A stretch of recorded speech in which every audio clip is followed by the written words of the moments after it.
who started a petition to cancel the King's visit. But I'm joined first by Cormac Smith, a contributing editor to Defence on the Brink and a former advisor to Ukraine's Foreign Minister and former member of the Cabinet Office National Security Comms team. Nice to see you, Cormac. Good morning.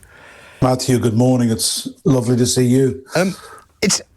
It still strikes me as absolutely unimaginable that the royal visit could be pulled at such a late stage.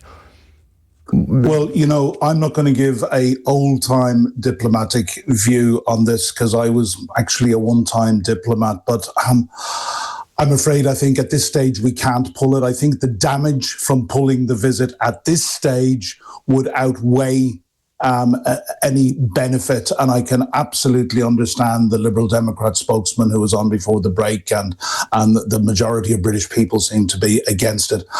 What I would say, I mean, we are basically sending our most powerful diplomat to the United States, and this is about reaching beyond the Trump regime, and I use the word regime very, very deliberately. You know, he is tanking in the polls at the moment. MAGA is starting to come apart at the seams. There are tens, if not hundreds of millions of Americans who have the greatest the greatest affection for Britain and Ireland and other countries in Europe. And to me, at this stage, one, there's the realpolitik point. It simply would do more damage when you're dealing with an unpredictable, deranged creature like Trump. But I think they have to go. I wouldn't be in King Charles' shoes for all the tea in China. Me neither. Having said that, or his good wife. Me neither. May I ask, on the Falkland Islands issue, all we have so far is a leaked report. If Donald Trump was to say, I am minded to, I am no longer supportive of the UK's claim on the Falkland Islands, would that change the opinion? Because he himself hasn't said anything about the Falklands at all.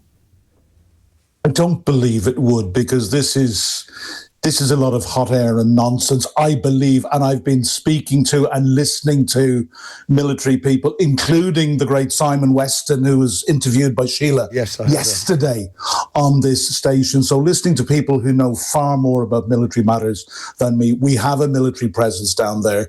The Argentinian government is not, regardless of the rhetoric of their right-wing leader at the moment, they're not in a position, I believe, to invade us, and I don't see that going anywhere.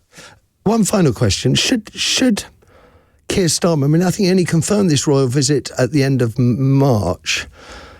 Should the royal visit have been cancelled months ago? Should they have found an excuse? The King's poor health. I mean, I just simply think, you know, the King has been unwell. It's too far to go. End of.